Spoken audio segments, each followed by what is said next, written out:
My name is Aurelie Cormier, and welcome to the Intentional Wellness Parenting Show, where we set an intention to create healing and wellness every living day. Let me ask you, have you felt sometimes that life is just hard? Wonder if I told you that our life is actually meant for joy, fun, and good health. Of course, it doesn't just happen, but the first step to getting there is to believe that good health is possible and to envision what you would love. From there, we can choose the simple health habits that give our minds, bodies, and spirits the nourishment it needs to work well. Over 2 million people in the U.S. will be diagnosed with cancer this year. Between 600,000 and 1 million are preventable. Our genes are not our destiny. Therefore, the best time to make a difference is now. So let's dive right in.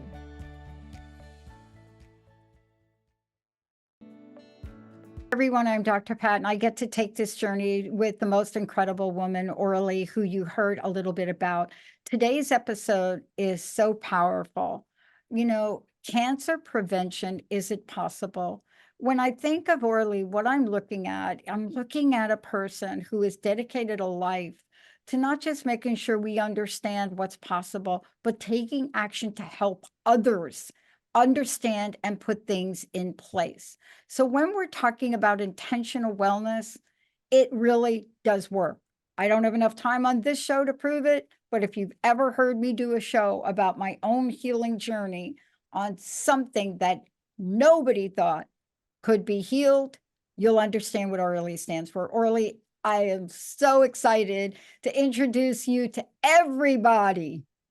Well, I am so excited to be here, and I feel so honored to be on your show because you have an amazing group of people that you work with and you interview. And so I really appreciate it. I want to start off by asking you, how did you get involved? But I want to just say something really quickly. I've gotten to take many journeys with people that have sat in front of a doctor and have heard the word cancer. And some of them are still here today, others are not. The women and the men that I have seen go through this, they don't even know where to begin. So it really begs me to ask you the question, what touched your heart? What got you to be involved in this work? And I say this work because it's multifaceted, but what touched your heart to say, I've got to do something here? Right. Well, I think for many of us, and it's the same thing for me. It was somebody in my family, and not that it was somebody with cancer, but when I was a toddler, and this is way back, I'm taking us way back to 1958. And I was a toddler. My uncle was 19 at the time, trying to get into the military, found out he needed open heart surgery because his aorta was too narrow and it was causing a lot of blood pressure problems. So my grandfather found him the best cardiac surgeon at Children's Hospital.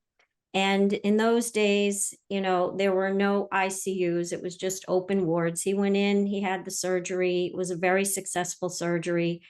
But then when it was time to go home, there were no cardiac rehabs. So we became the cardiac rehab.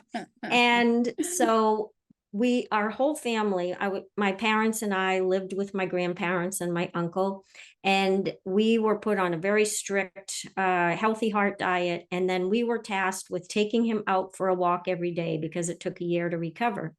And so as a toddler, as I was learning to walk and he was learning to walk again, we would go out every day and I would walk him. So even though the visual memory isn't there, the feeling and the emotional memory is there. So prevention became built into every cell of my body. It's as natural to me as breathing.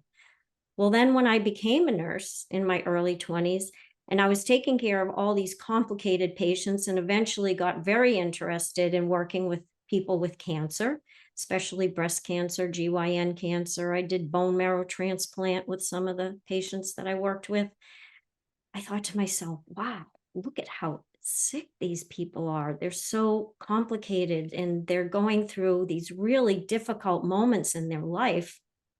And we're spending 97% of our resources on treating them after they get sick. But what are we doing to help prevent it in the first place?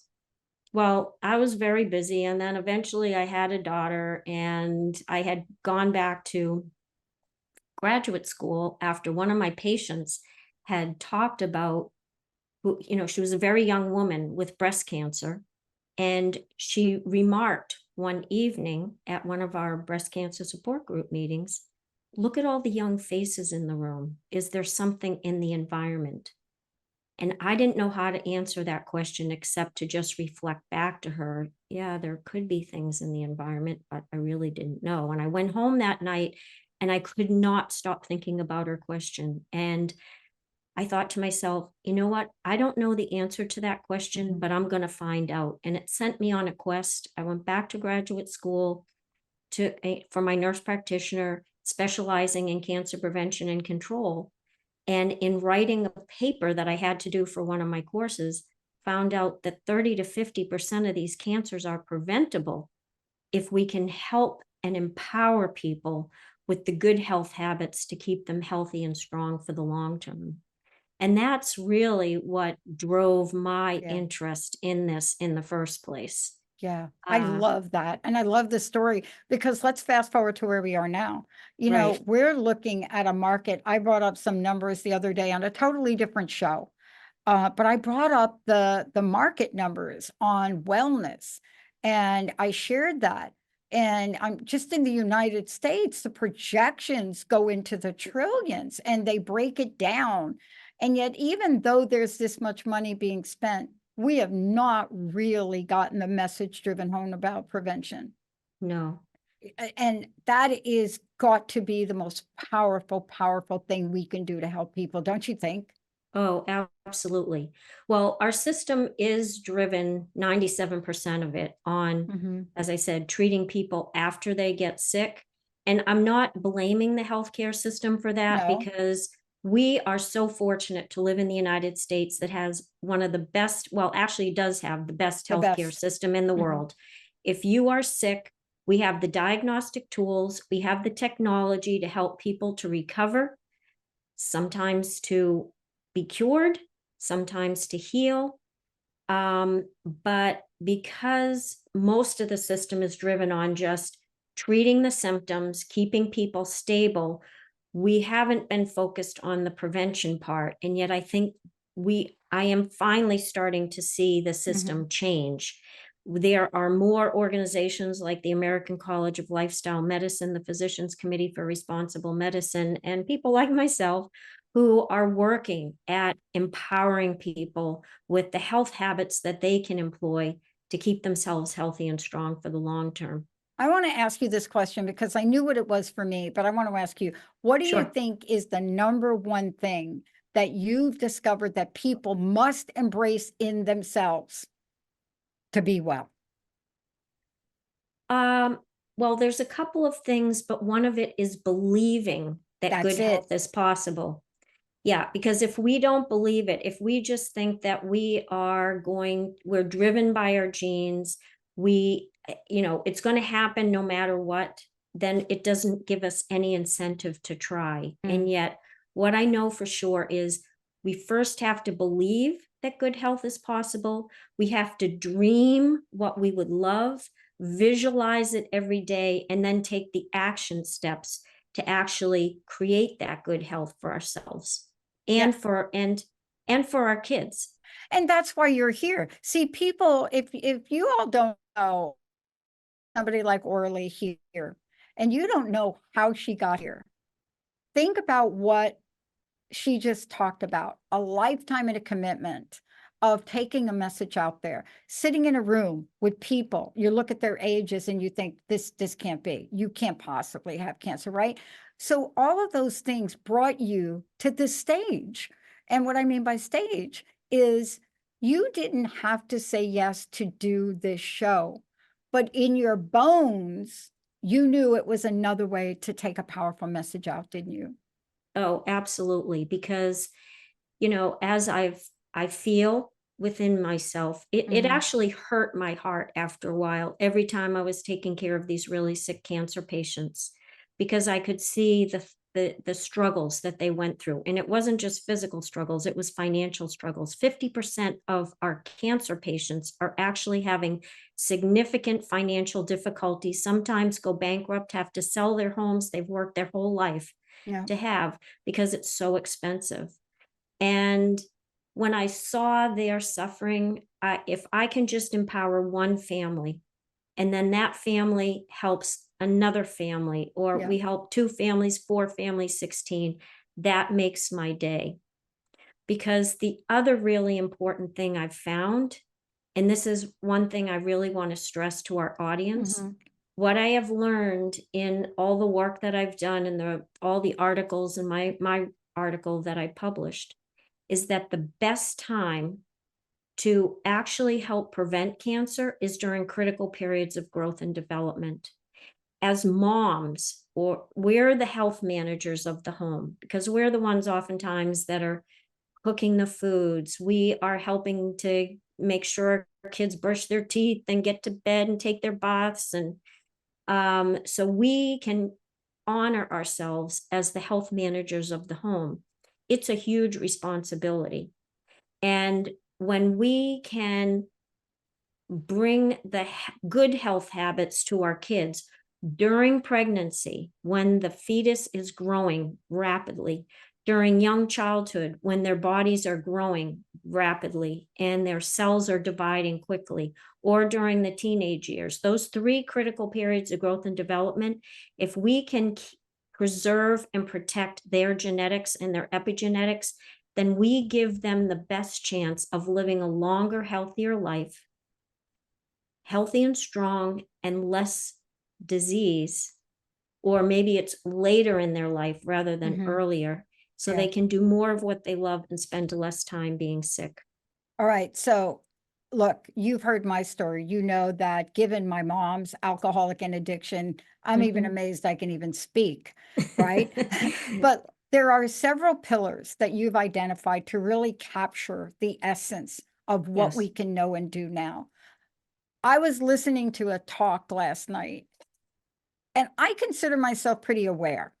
Mhm. But even I am not up to date about the state of affairs in our environment. And this show isn't about that, but I want to mention it. We don't even know that in some parts of the United States that there are rusty pipes that carry water into homes.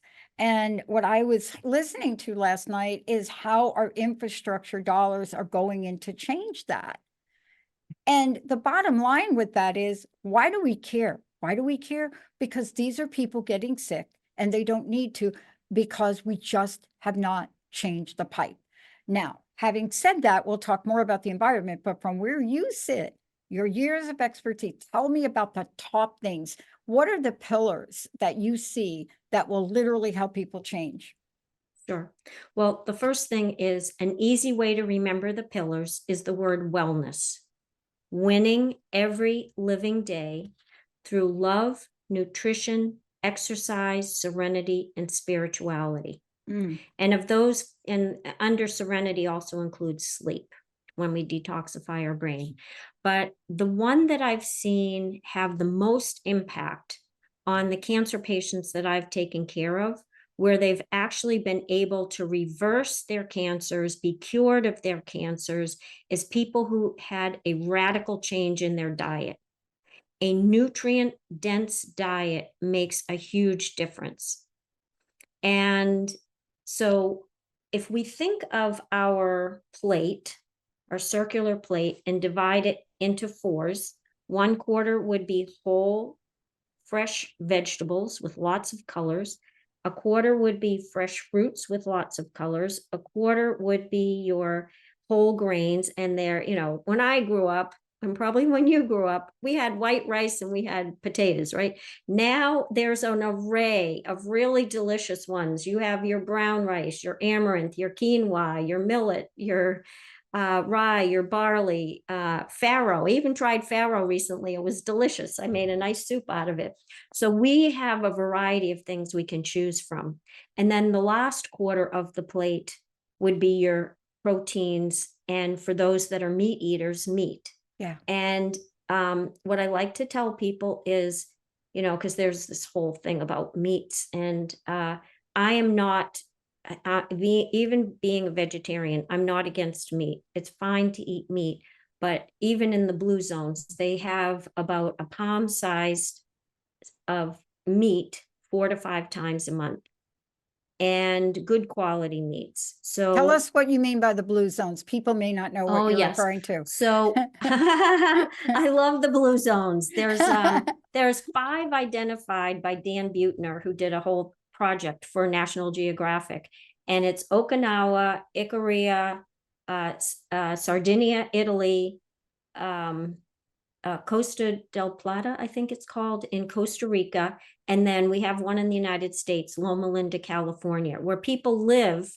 to be 90, 100, 105 in really good health. They're tending their gardens, riding their bicycles, even into old age. And they have low level, they have almost, you never see dementia in these communities, but you see low levels of cancer, cardiovascular disease. I mean, they are, and the thing is they build community. So they will get together, mid-afternoon, and they may have a glass of wine. I used to think that it wasn't a good thing to drink alcohol, but hey, the blue zones are doing it. They get together in the afternoons and they'll enjoy a little bit of wine together. They even drink coffee, and 1 to 3 cups of coffee a day. And supposedly that also helps with our longevity. So but they always eat really healthy foods, whole grain foods. There's almost no processed food, very little sugar in their diets. Yep. And they move all the time. They're always moving, walking, riding a bicycle, and within a community. So those are the blue zones, and they teach us a lot about how to stay healthy. Yeah, and I wanted you to explain that because it's really exciting, because what we're going to talk about also really reference what some of those people in those cultures do. And yes, we did mention the United States. We actually do have, we do have places here. But what you're talking about, can we go to that pillar, the idea of movement? Now, Yep. look, we have, by the way, fitness is the #1 dollar money market in that gazillion, trillion, 5 gazillion, I don't even know how much they're projecting, but yet we know it. And we struggle in America with that. I'm Right. not talking, I live in the Pacific Northwest. People hike everywhere. Okay. But we really struggle. How do we talk about the importance of moving the body and what you've discovered, especially when it comes to some of these chronic diseases? Right. Well, part of it is, first of all, finding what you really love. Yeah, Because, boy.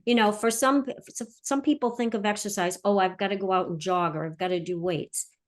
No, there's a variety of things we can do to move. And people like my mom, she walks a good power walk every day. She's 88 years old. She takes care of all the seniors in her town at 88 years old.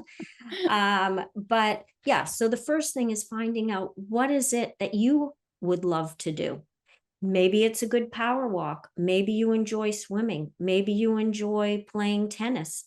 Maybe you enjoy running, bicycle riding, whatever it is that you love, do that one thing. Yeah. And it helps if you have a buddy too, because your buddy will keep you accountable, and it will be fun to do it with somebody that you enjoy being with. And then there's more incentive to get out there and get your exercise every day. Yeah, And I it want doesn't to, have to be a lot. It could be no, 20 to 30 minutes a day, and you don't have to do it in one full swoop. You could do 10 minutes in the morning, 10 minutes at lunch, 10 minutes in the evening. You've gotten your 30 minutes for the day. I would just want to mention this because I want to keep going. I don't want to run out of time, but I was so, what's the word? Angry, but passionate. I worked with a number of, what do we call them? Assisted living places. Yep, I yep. don't know what the proper, and I went in and I said to them, where do people get their exercise? And there was this whole long story. You know what I did?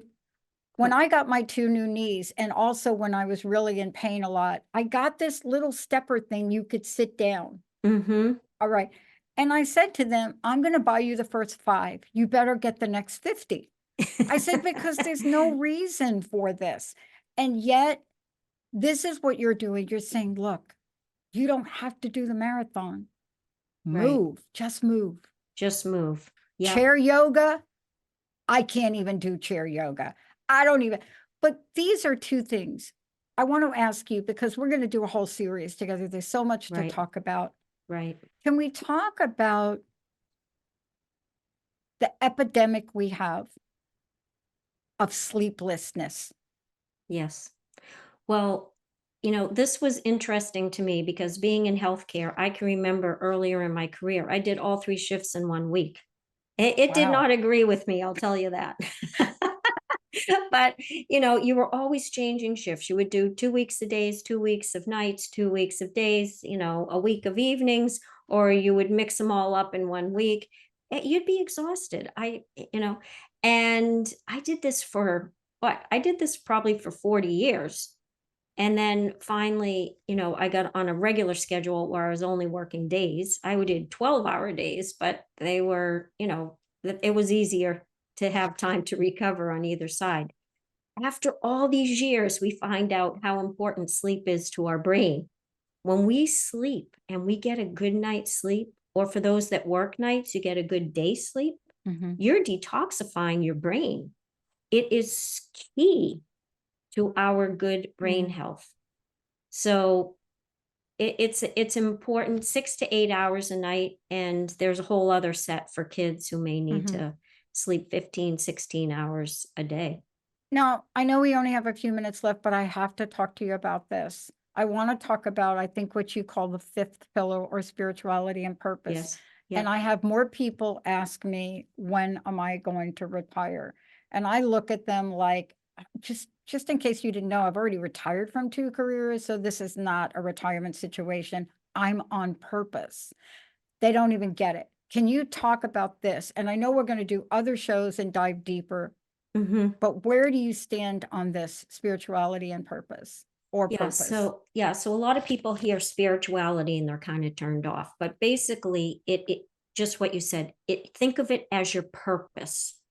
What ignites the fire within you to have a passion for what you would love. And when we find our purpose, it gives us a reason to wake up in the morning. It excites us, it gives us energy. And I will tell you a story. Earlier in my career, I worked with a woman and she was sick, but she wasn't, she could have lived. But she said to me, I don't want to live anymore. I've had enough. I'm done. And I I felt really sad for her. But within a month, she did die. And it really struck me that we have, a lot more control over how long we live than we understand. And then Yeah. I've worked with a lot of cancer patients who you think they're on the edge of life and they come back and they're cured because they have a very strong will to live and Right. they have a purpose within their life. So it's finding what ignites the fire within you. What do you love to do? And it may be, you volunteer at the local pet shelter, or maybe you do what you do. You run a radio show and empower others. Or maybe you're a physician that has a specialty for people with multiple sclerosis Mm. or diabetes or whatever. Or maybe you're a mom who loves to help their kids to do the best in their life and to find their passion in their Yeah. life. Yeah. Yeah. That's why I was so excited to really introduce you to our audience and introduce your show. And for those of you that are just tuning in, we're talking about intentional wellness parenting with Aurelie. How do people find, let's talk about how people can find out more about you. I know that Emily is putting your website throughout the show, but Hmm. people that are listening, how do they find out about you? Because today's show is about cancer prevention. Is this possible? We're going to Yep. have lots more to talk about, but how do they Yes. find out about you? How do they work with you? How do they refer people? All of that. Yeah. So they can go to my website, www.aureliecormier.com, Aurelie. I know it's a mouthful. And on my website, you'll see a menu at the top. Just go through and you can see what things I may be able to offer for you. On the last button, it says work with me. You can go there. If there's something in particular that you need help with, you would like a consultation, you want to just find out, you have a special question I can answer for you, send me a little message, click the submit button, and I'll get back to you. And I just want to say for those of you out there, you know, you're with family members or friends that either have cancer or suffering from something. Aurelie is a person that can help you navigate those waters. You know, it's one thing for you to take care of yourself. It's another thing if you are, number one, a parent, or if you are looking at a parent. See, there's so many questions. Please don't take the journey alone. Aurelie, what's your closing message? What do you want to leave us with today? Basically, it's what I've learned, it's never too late to start. So the best time to start is start now. Because I have worked with people towards the end of their life, and in the last 3 months of their life, they started marriage counseling together. And so when she died, he was at peace and she was at peace. Yeah. And it really struck me, it's never too late to start. So start now. It's absolutely never too late to start. Aurelie, thank you so much for today. I can't wait till we do the next show. Thank you so Yes. much. Thank Uh, you. Have a let's joyful day. A lot we talked about today, but please go back and listen and pull the nuggets. You probably have more questions than not. Please reach out. Aurelie will talk with you. She'll help you. She'll point you in the right direction. Please know you don't have to suffer alone and you don't have to suffer in silence. Let's take a short break. We'll be right back. You've been listening to the Intentional Wellness Parenting Show with Aurelie Cormier and Dr. Pat, where we set an intention to create healing and wellness every living day. Tune into Transformation Talk Radio every third Tuesday of each month at 8:30 a.m. Pacific Time for more guidance and support. Beyond this, I offer workshops to focus on your good health while reducing risk of disease, especially cancer, so you can do more of what you love and spend less time being sick. What I know for sure is that this is especially beneficial for couples who are pregnant, have young children, or teens, as you will give yourself and kids the greatest chance of living a longer, healthier life. So please join us at the Intentional Wellness Parenting Show.